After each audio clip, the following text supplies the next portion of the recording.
All right, let's dive in. We're going to break down some key lessons for leaders from 2025 Collective's big 2025 review. We'll get into that feeling I'm sure you know well, being constantly busy but not always productive, and what it really takes to make a great strategy actually happen. You know, this quote just hits the nail on the head, doesn't it? It perfectly captures this tension from the past year. On one hand, you've got these huge, ambitious goals. But on the other, there's the very real human cost of trying to get there. It's a tightrope, and leaders everywhere have been trying to walk it. And this tension, well, it creates this gap that's becoming impossible to ignore in so many companies. Teams are feeling swamped, just racing from one thing to the next, but those big, important goals, they just don't seem to be getting any closer. The hamster wheel is spinning faster than ever, but is the cage actually moving? Well, this feeling, this gap, actually has a name. It's called strategic delivery drift. It's that kind of frustrating disconnect between the brilliant plan you have on a PowerPoint slide and what your team is actually doing, day in and day out. Just being able to name it is the first real step to fixing it. So what does this drift actually look like? See if any of this rings a bell for you. You've got these huge initiatives: growth, decarbonization, digital, all fighting for the same people and money. Everything gets called a top priority, which, let's be honest, means nothing is. And because nobody knows how to say no or not right now, leaders are just getting completely burned out by change that never seems to end. And here's the crucial point. The gut reaction is often to launch another project to fix things. But that's not the answer. The real solution is about building stronger systems underneath the work. Systems that create focus, that create alignment, and that actually ensure people follow through. Okay, so that's the feeling of it. But let's look at the data.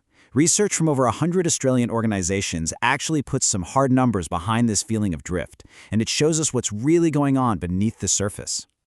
What's really fascinating here is how these four things are so tangled up together. It's not that people aren't trying, they are. The problem is a lack of cohesion. And productivity isn't just about being faster, it's about having clarity and feeling safe. Performance, well, we love our dashboards, but are we really managing it with true ownership? It seems not. And this really drives the point home. You can't just try to fix performance over here in its own little box. It's all connected. Performance is tied to productivity, which is completely dependent on how you support your people. It's one big interconnected system. They either rise together or they don't rise at all. And of course, at the very heart of that system are people. This quote actually comes from the author's own experience with burnout, and it's such a powerful reminder.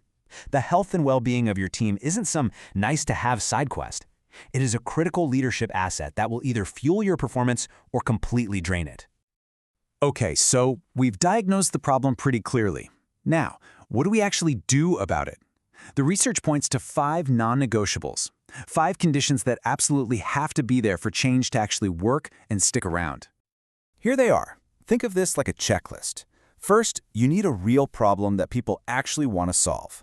Second, you need a practical way of working that everyone understands. Third, commitment that goes beyond a single kickoff meeting. Fourth, a clear system and a person who owns it. And finally, a regular rhythm to check in and adjust. If you're missing even one of these, your whole initiative is at risk of just fizzling out. And the best part about this framework is that it works everywhere. It doesn't matter if you're in the resources industry, utilities, or the community sector. The specific context might be different, but these fundamental building blocks for successful change, they stay the same. So with this framework in our back pocket, we can stop just looking back at the last year and start looking forward to make the next one way more successful. And that all begins by asking some really tough but really important questions. First off, let's get real. Be honest with yourself. Look at your teams, your projects, even just look at your own calendar. Where is that gap? Where is the strategic delivery drift showing up in your organization? You've got to pinpoint it first. Okay, now that you've got that in mind, think back to that 5-part framework. What are going to be your non-negotiables for any big change you're planning next year? Go ahead and define those conditions for success before you even start. And this brings us right back to the human element, which is so critical. Ambitions are always going to be high. So what specific things are you going to do to protect the very people who have to do the work? How are you going to build in some breathing room and prevent that burnout? And now for what might be the hardest question of all. You know, real focus isn't about what new things you start. It's about what you're brave enough to stop. So what project, what meeting, what report are you going to get rid of to make space for what truly, truly matters? Because that is the key mindset shift right there. We are all so conditioned to just add more and more, but some of the most powerful strategic moves you can make next year might just be the things you choose to subtract. And that's the final thought I really want to leave you with today. High performance, happiness, well-being, these aren't destinations you just arrive at one day and you're done. They're patterns. They're things you practice over and over again. It's about building the daily and weekly routines of focus, of accountability, and of care.